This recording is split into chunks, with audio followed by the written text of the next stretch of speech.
विद्यार्थी मित्रांनो, आपण इतिहासाचा तिसरा धडा म्हणजेच उपयोजित इतिहास याचा अभ्यास यापूर्वीच केला आहे. आता आपण या धड्याची उजळणी करूया. सुरुवातीला आपण हा धडा थोडक्यात बघू.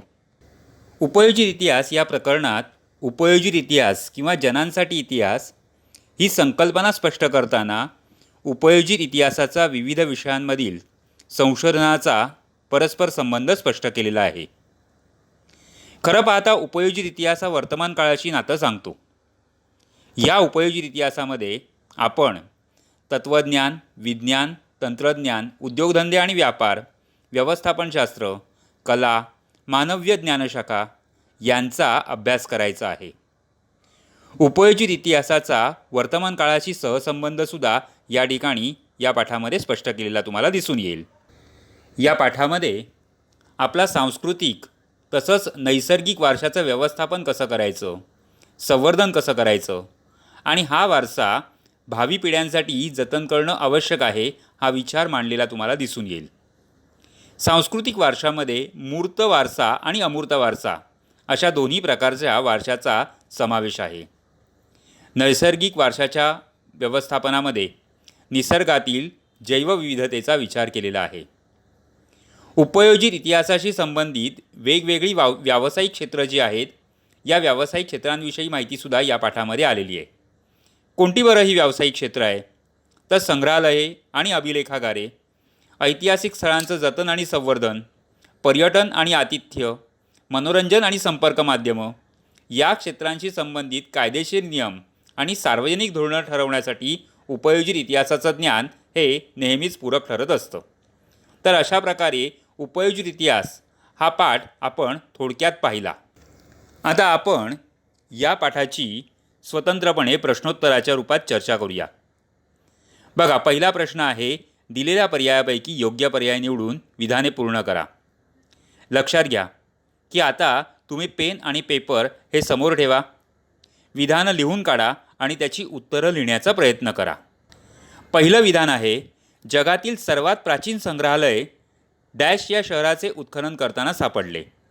पर्याय आहे दिल्ली, हडप्पा, ऊर आणि कोलकाता. दुसरं विधान आहे, भारताचे राष्ट्रीय अभिलेखागार डॅश येथे आहे. पर्याय आहेत नवी दिल्ली, कोलकाता, मुंबई आणि चेन्नई.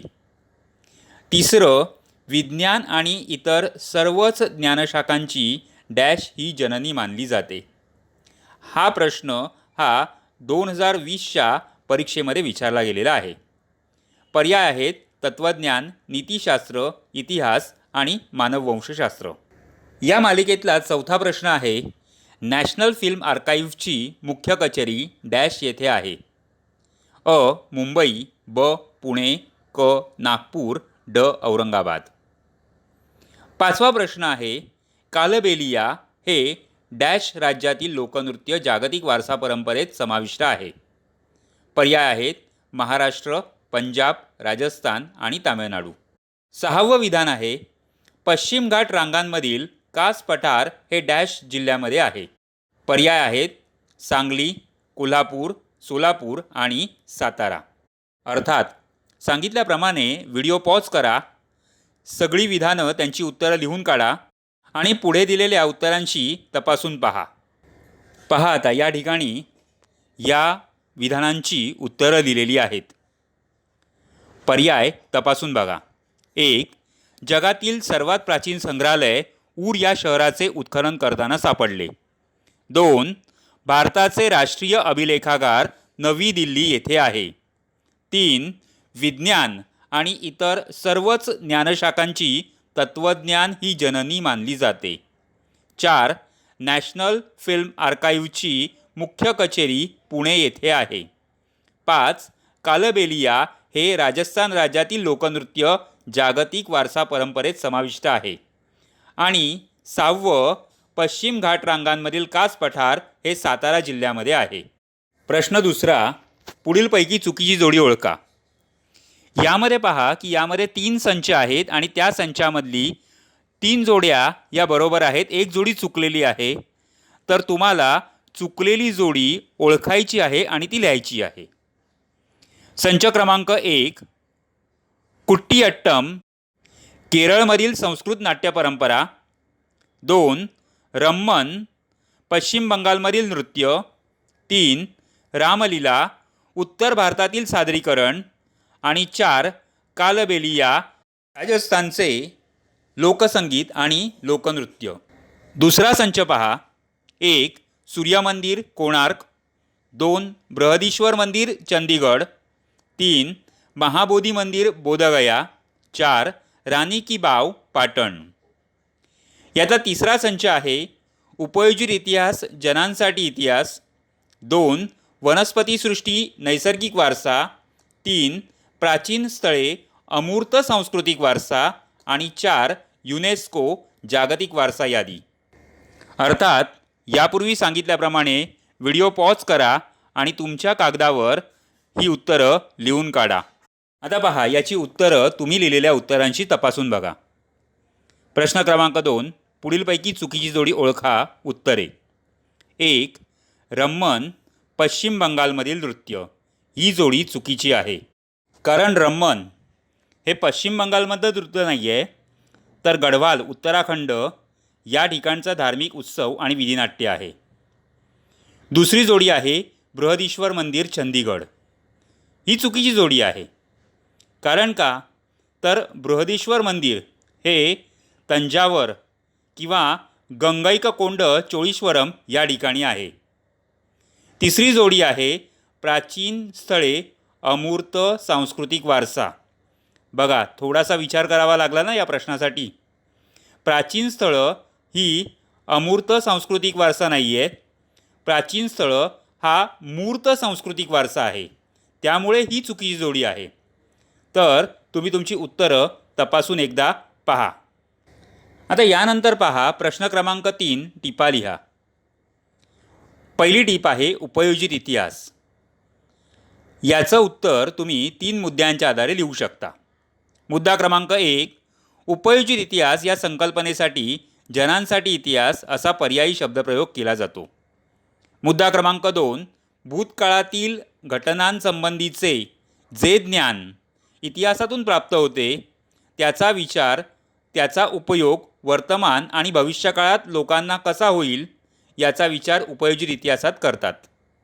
आणि मुद्दा क्रमांक 3 वर्तमानातील सामाजिक आव्हानांवर उपाययोजना, सामाजिक उपयुक्ततेचे निर्णय इत्यादी गोष्टींसाठी पूर्वी होऊन गेलेल्या घटनांचे विश्लेषण दिशादर्शक ठरते व त्यासाठी इतिहासाचे ज्ञान हे आवश्यक असते. पुढील टीप आहे अभिलेखागार. बघा, याचे मुद्दे काय आहेत. 1 महत्त्वाची जुनी कागदपत्रे, दप्तरे, जुने चित्रपट इत्यादी दुर्मिळ व महत्त्वाच्या बाबी अभिलेखागारांमध्ये जतन करून ठेवल्या जातात. मुद्दा क्रमांक 2 भारताचे राष्ट्रीय अभिलेखागार नवी दिल्ली येथे आहे. मुद्दा क्रमांक 3 भारतातील प्रत्येक घटक राज्याची स्वतंत्र अभिलेखागारे आहेत. मुद्दा क्रमांक 4 राष्ट्रीय फिल्म संग्रहालयाची मुख्य कचेरी पुणे या ठिकाणी आहे. पुढील टीप आहे इंडियन म्युझियम कोलकाता. 1 कोलकाता येथील इंडियन म्युझियमची स्थापना सन 1814 मध्ये एशियाटिक सोसायटीतर्फे करण्यात आली. 2 नॅथनियल वॉलिक हे डॅनिश वनस्पतीशास्त्रज्ञ, त्याचे संस्थापक आणि पहिले संग्रहपाल होते. 3 या संग्रहालयाचे कला, पुरातत्व आणि मानवशास्त्र असे 3 प्रमुख विभाग असून त्यांच्याशी संलग्न असलेले जतन, प्रकाशन, छायाचित्रण, प्रदर्शन, सादरीकरण, प्रतिकृती निर्मिती, प्रशिक्षण, ग्रंथालय, सुरक्षा विभाग असे विभाग तुम्हाला आढळून येतात.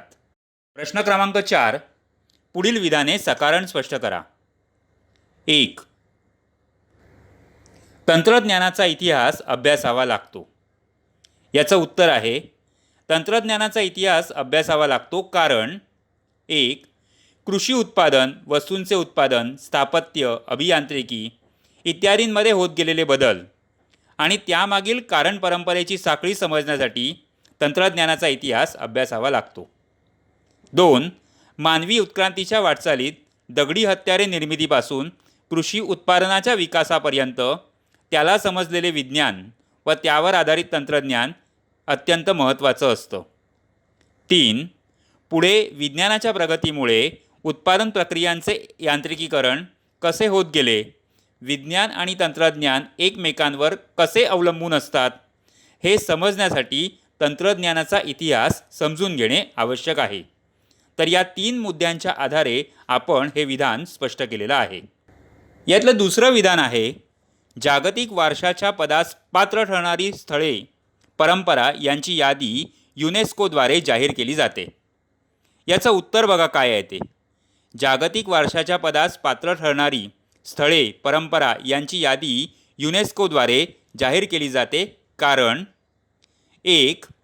पुढील मानवी पिढ्यांच्या हितासाठी आपल्या वारशाचे जतन होणे आवश्यक आहे. 2. नामशेष होण्याच्या मार्गावर असलेल्या सांस्कृतिक आणि नैसर्गिक वारशाचे जतन आणि संवर्धन व्हावे या हेतूने युनेस्को या जागतिक संघटनेने काही दिशादर्शक तत्त्वे जाहीर केली आहेत. मुद्दा क्रमांक 3. त्या दिशादर्शक तत्त्वांच्या आधारे जागतिक वारशाच्या पदास पात्र ठरणारी स्थळे, परंपरा यांची यादी जाहीर केली जाते. विधान क्रमांक 3. अनेक विषयांच्या संशोधनात इतिहासाची संशोधन पद्धती उपयुक्त ठरते. याचं उत्तर आहे, अनेक विषयांच्या संशोधनात इतिहासाची संशोधन पद्धती उपयुक्त ठरते कारण 1. इतिहास हा भूतकालीन घटनांशी संबंधित असून वर्तमान काळातील मानवी जीवनाची जडणघडण त्या घटनांवर आधारित असते. 2. या घटना राजकारण, सामाजिक व धार्मिक संघटन, तत्त्वज्ञान, तंत्रज्ञान आणि विज्ञान यांसारख्या विविध क्षेत्रांमध्ये घडलेल्या असतात. 3. प्रत्येक क्षेत्रातील ज्ञानसंचयाचा स्वतंत्र असा इतिहास असतो. आणि चौथा मुद्दा आहे, त्या त्या क्षेत्रातील पुढील वाटचालींची दिशा ज्ञानसंचयाच्या स्थितीवर अवलंबून असते. त्या अनुषंगाने अनेक विषयांच्या संशोधनात इतिहासाची संशोधन पद्धती ही उपयुक्त ठरते. प्रश्न क्रमांक 5. दिलेल्या सूचनेनुसार कृती करा. 1. पुढील संकल्पनाचित्र पूर्ण करा. याआधीच सांगितल्याप्रमाणे या कृतीचा जसा आराखडा तुमच्या प्रश्नपत्रिकेत दिलेला असतो तसाच आराखडा पेनाने तुम्हाला उत्तरपत्रिकेत तयार करायचा असतो आणि त्यामध्ये घटक भरायचे असतात.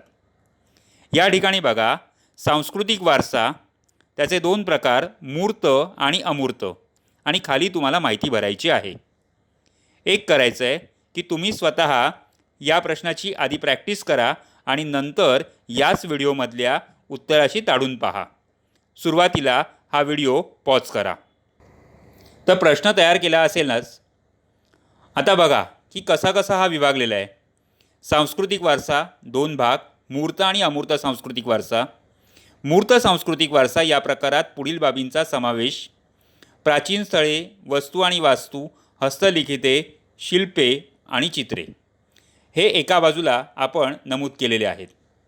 तर दुसऱ्या चौकटीमध्ये या प्रकारात पुढील बाबींचा समावेश आहे. म्हणजे अमूर्त प्रकारामध्ये पुढील बाबींचा समावेश आहे: 1. मौखिक परंपरा व त्यांची भाषा, 2. पारंपरिक ज्ञान, 3. सण समारंभाच्या सामाजिक पद्धती आणि धार्मिक विधी, 4. कला सादरीकरणाच्या पद्धती आणि 5. विशिष्ट पारंपरिक कौशल्य. तर अशा प्रकारे संकल्पनाचित्र तुम्हाला पूर्ण करायचं आहे. या प्रश्नातली पुढची कृती आहे, पुढील संकल्पनाचित्र पूर्ण करा. यामध्ये दिलेल्या आकृतिबंधात तुम्हाला भारतातील नैसर्गिक जागतिक वारसा स्थळं ही भरायची आहेत. अर्थात व्हिडिओ पॉज करा आणि हा प्रश्न सोडवण्याचा प्रयत्न करा. सोडवला असेलच. बघा याचं उत्तर काय आहे. भारतातील जागतिक नैसर्गिक वारसा स्थळं या ठिकाणी तुम्हाला दाखवायची आहेत. या संकल्पनाचित्रामध्ये 4 जागतिक वारसा स्थळं, नैसर्गिक वारसा स्थळं दाखवलेली आहेत. पश्चिम घाट, काझीरंगा राष्ट्रीय उद्यान, सुंदरबन राष्ट्रीय उद्यान आणि केवलदेव राष्ट्रीय उद्यान. या व्यतिरिक्त तुमच्या पाठ्यपुस्तकामध्ये सुद्धा काही वारसा स्थळं आहेत. त्यापैकी कोणतीही 4 वारसा स्थळं ही तुम्ही या ठिकाणी भरू शकता. आता पहा प्रश्न क्रमांक 6 म्हणजे दीर्घोत्तरी प्रश्न. पुढील प्रश्नांची सविस्तर उत्तरं लिहा. 1. पुढील विषयाच्या संशोधनात इतिहासाची संशोधन पद्धती कशी उपयुक्त ठरेल ते स्पष्ट करा. यामध्ये 3 विषय दिलेले आहेत. अ विज्ञान, ब कला आणि क व्यवस्थापनशास्त्र. आता याचं उत्तर कसं बरं लिहायचं? बघा, उत्तर: अनेक विषयांच्या संशोधनात इतिहासाची संशोधन पद्धती उपयुक्त ठरते, अशी एक ओळीमध्ये आपण या प्रश्नाची प्रस्तावना केलेली आहे. आता यानंतर आपण प्रत्येक विषयाचा विचार करूया. अ विज्ञान. याच्यामधला उपमुद्दा क्रमांक 1 आहे वैज्ञानिक शोध आणि सिद्धांत यांचा कालक्रम आणि त्या शोधांमागील कारण परंपरेची साखळी समजून घेण्यासाठी विज्ञानाचा इतिहास अभ्यासणे गरजेचे आहे. मुद्दा क्रमांक 2, अनेकदा वैज्ञानिक शोध हे मानवी गरजांची पूर्ती आणि जिज्ञासेचे समाधान करण्याच्या प्रयत्नातून लागलेले असतात. मुद्दा क्रमांक 3, त्याआधी अस्तित्वात असलेल्या वैज्ञानिक ज्ञानाचा उपयोग करून या शोधांमागील कारण परंपरा कालक्रम समजून घेण्यासाठी विज्ञानाच्या इतिहासाचे ज्ञान उपयुक्त ठरते. आता यानंतर बघा की ब कला. याचे काही मुद्दे आहेत. 1, विविध कला क्षेत्रांमधील अभिव्यक्ती व त्यामागील वैचारिक, भावनिक, सांस्कृतिक परंपरांच्या आधारे झालेला कलांचा विकास समजून घेणे महत्त्वाचे असते. 2, कोणत्याही कलाविष्काराचे मर्म, कलाकृतींच्या निर्मात्याची मानसिकता आणि विशिष्ट कलाशैलीच्या विकासाचा क्रम सांस्कृतिक इतिहासाच्या अभ्यासाद्वारे समजू शकतो. क व्यवस्थापनशास्त्र. हे मुद्दे कसे बरं स्पष्ट करता येतील?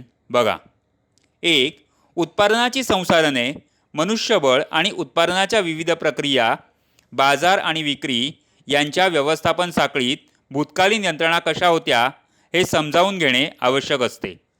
मुद्दा क्रमांक 2, या साखळीत गुंतलेल्या विविध स्तरांवरील लोकांची परंपरागत मानसिकता समजण्यासाठी या बाबी सामाजिक आणि आर्थिक संस्थांच्या संघटनांवर अवलंबून असतात. त्यांचा इतिहास समजला तर वर्तमानात विविध पातळ्यांवरील व्यवस्थापन करणे सुलभ होते. तर अशा प्रकारे या तिन्ही मुद्द्यांचं आपण वेगवेगळ्या उपमुद्द्यांमध्ये स्पष्टीकरण केलेलं आहे. दीर्घोत्तरी प्रश्नामधला दुसरा प्रश्न आहे उपयोजित इतिहासाचा वर्तमान काळाशी कसा संबंध असतो? या प्रश्नाचं उत्तर लिहिताना सुरुवातीला प्रस्तावना पहा. उत्तर आहे इतिहासाचा दैनंदिन व्यवहारामधला उपयोग म्हणजे उपयोजित इतिहास होय. त्याचा वर्तमान काळाशी घनिष्ठ संबंध असतो. ही झाली या प्रश्नाची प्रस्तावना. आता आपण मुद्दे पाहू. मुद्दा क्रमांक 1, भूतकाळाचे मूर्त आणि अमूर्त स्वरूपातील वर्तमान काळात अस्तित्वात असलेल्या अनेक अवशेषांबद्दल आपल्या मनात कुतूहल, आत्मीयता असते. मुद्दा क्रमांक 2, त्यांच्या अस्तित्वाचा इतिहास आपल्याला समजून घ्यावासा वाटतो, कारण ते आपल्या पूर्वजांनी निर्माण केलेल्या कलाकृतींचे, परंपरेचे अवशेष असतात. मुद्दा क्रमांक 3, तो आपला सांस्कृतिक वारसा आणि ओळख असते. त्याचे इतिहासाचे ज्ञान आपल्याला आपल्या उगमाकडे घेऊन जाते. मुद्दा क्रमांक 4, त्यामुळे तो सांस्कृतिक वारसा आपल्याला पुढील पिढ्यांच्या हितासाठी दीर्घकाळ जतन करण्याची, त्यांचे संवर्धन करण्याची आवश्यकता निर्माण होते. मुद्दा क्रमांक 5, उपयोजित इतिहासाच्या आधारे मूर्त आणि अमूर्त स्वरूपातील सांस्कृतिक वारशाचे जतन आणि संवर्धन करता येते. त्यातून व्यवसायाच्या अनेक संधी निर्माण होतात. आता मुद्दा क्रमांक 6, थोडक्यात इतिहासाच्या आधारे वर्तमान काळाचे यथायोग्य आकलन आणि भविष्यकाळासाठी दिशादर्शन असे उपयोजित इतिहासाचे वर्णन करता येईल. तर अशा प्रकारे आपण या दीर्घोत्तरी प्रश्नाचं उत्तर लिहिलेलं आहे. यानंतरचा प्रश्न आहे प्रश्न क्रमांक 3, इतिहासाच्या साधनांचे जतन व्हावे यासाठी किमान 10 उपाय सुचवा. अर्थात हा प्रश्न हा मुक्तोत्तरी स्वरूपाचा आहे. तुम्ही तुमचीही मतं या ठिकाणी मांडू शकता. उत्तराची सुरुवात आपण प्रस्तावनेने करूया. कशी बरं प्रस्तावना लिहिणार? पहा, इतिहास लेखन करण्यासाठी इतिहासाची साधने आवश्यक असून त्यांच्या जतनासाठी पुढील उपाययोजना करता येतील. ही झाली त्याची प्रस्तावना. आता उपाययोजना पहा. 1, पुरातन गडकिल्ले, मंदिरे इत्यादी ऐतिहासिक वास्तू यांची डागडुजी करावी. 2. आपल्याला एखादी पुरातन ऐतिहासिक वास्तू सापडल्यास ती पुरातत्व खाते, संग्रहालये यांच्या सुपूर्द करावी. 3. पुरातन मंदिरांची पुनर्बांधणी करताना मंदिर उभारणीच्या काळात वापरलेले बांधकाम तंत्रज्ञान वापरणे आवश्यक आहे. 4. पुरातन मंदिरे भडक रंगात रंगवू नयेत. 5. ऐतिहासिक कागदपत्रांचे जतन करण्यासाठी त्यांची नीट काळजी घेणे, ती सुरक्षित राहतील हे पाहणे आवश्यक आहे. 6. आपणास आढळलेले महत्त्वाचे व दुर्मिळ दस्तऐवज पुराभिलेख खात्याकडे सुपूर्द करावे, ज्यामुळे त्यांची काळजी घेणे शक्य होईल. 7. इतिहासकालीन लिपी आणि भाषा यांचा अभ्यास करावा. 8. ज्येष्ठ व्यक्तींनी एखाद्या ऐतिहासिक घटनेबद्दल सांगितलेली माहिती मौखिक स्वरूपातील लोकगीते लिखित स्वरूपात नोंद करून ठेवावे. 9. ऐतिहासिक स्थळी पर्यटनाला गेल्यानंतर ऐतिहासिक वास्तूची स्वच्छता राखावी, तसेच त्यांचे विद्रुपीकरण करू नये. आणि 10. ऐतिहासिक वास्तूसंबंधीची माहिती अनेक लोकांपर्यंत पोहोचवण्याचा प्रयत्न करावा. तर अशा प्रकारे इतिहासाच्या साधनांचे जतन व्हावे यासाठी आपण उपाययोजना सुचवू शकतो.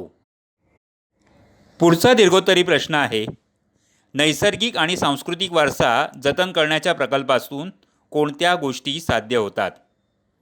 याचं उत्तर पहा कसं लिहायचं ते. सुरुवातीला प्रस्तावना. नैसर्गिक आणि सांस्कृतिक वारसा जतन करण्याच्या प्रकल्पातून पुढील गोष्टी साध्य होतात. 1. प्रकल्पांतर्गत वारसास्थळाचे मूळ स्वरूप न बदलता जतन आणि संवर्धनाची कामे करणे शक्य होते. 2. स्थानिक समाजाची घडण आणि मानसिकता यांच्यापुढे असणारी वर्तमान काळातील आव्हाने, स्थानिक लोकांच्या अपेक्षा यांचा आढावा घेता येतो. 3. सांस्कृतिक वारसास्थळांच्या जतन आणि संवर्धन करत असताना स्थानिक लोकांच्या भावना दुखावल्या जाऊ नयेत यासाठी कराव्या लागणाऱ्या उपाययोजनांचे नियोजन करता येते. 4. स्थानिक लोकांना या प्रकल्पात सामील करून घेता येते. आणि 5वी गोष्ट साध्य होते ती म्हणजे स्थानिक लोकांच्या परंपरागत कौशल्यांना प्रोत्साहन देऊ शकतील अशा उद्योग व्यवसायांना चालना मिळावी यासाठी पद्धतशीरपणे नियोजन करणे शक्य ठरते. तर अशा प्रकारे हे 5 मुद्दे आपण या ठिकाणी स्पष्ट केलेले दिसून येतील. दीर्घोत्तरी प्रश्न प्रकारातला 5वा प्रश्न आहे, उपयोजित इतिहासाशी संबंधित व्यावसायिक क्षेत्रे सांगा व त्या क्षेत्रांच्या व्यवस्थापनासाठी आवश्यक असलेल्या कौशल्यांविषयी चर्चा करा. उत्तर बघा कसं लिहायचं ते. उपयोजित इतिहासाशी संबंधित व्यावसायिक क्षेत्रे पुढील प्रमाणे सांगता येतील. 1. संग्रहालये आणि अभिलेखागारे. 2. ऐतिहासिक स्थळांची जतन आणि संवर्धन. 3. पर्यटन आणि आतिथ्य. आणि 4. मनोरंजन आणि संपर्क माध्यमे. आता पुढचं स्पष्टीकरण बघा कसं लिहायचं ते. बघा, यातील प्रत्येक क्षेत्राच्या व्यवस्थापनासाठी विशेष कौशल्य प्राप्त असलेल्या मनुष्यबळाची आवश्यकता असते. उदाहरणार्थ, मुद्दा क्रमांक 1, स्थापत्य विशारद, अभियंता, इतिहासकार, पुरातत्त्वज्ञ, संग्रहपाल, समाजशास्त्रज्ञ, अभिलेखागार व्यवस्थापक, कायदे तज्ज्ञ, छायाचित्रण तज्ज्ञ इत्यादी. मुद्दा क्रमांक 2, प्राचीन स्थळे, वस्तू आणि वास्तू यांच्या ऐतिहासिक पार्श्वभूमीचे सर्व तज्ज्ञांना पुरेसे ज्ञान असणे आवश्यक असते. आणि याचा समारोप कसा करणार? तर उपयोजित इतिहासाच्या क्षेत्रातील प्रकल्पांमुळे वरील सर्व क्षेत्रांमध्ये व्यवसायाच्या अनेक संधी उपलब्ध आहेत. तर अशा प्रकारे आपण या प्रश्नाचं उत्तर सविस्तरपणे लिहिलेलं आहे. तर अशा प्रकारे आपण उपयोजित इतिहास या पाठाची उजळणी पूर्ण केलेली आहे. परत एकदा लक्षात घ्या की आपण काय पाहिलं, तर पाठ थोडक्यात त्याचे मुद्दे पाहिले आणि त्याच्या प्रश्नोत्तरांची म्हणजे स्वाध्यायातली आणि त्याचबरोबर इतर काही प्रश्नांची सविस्तरपणे आपण या ठिकाणी उजळणी केली. परत एकदा या प्रश्नांची उजळणी करा, हे प्रश्न लिहिण्याचा सराव करा, दीर्घोत्तरी प्रश्न विशेषतः लिहिण्याचा सराव करा, शक्यतो लघुत्तरी प्रश्न, वस्तुनिष्ठ प्रश्न पाठ करा आणि तुम्ही अभ्यासाची तयारी करा. धन्यवाद.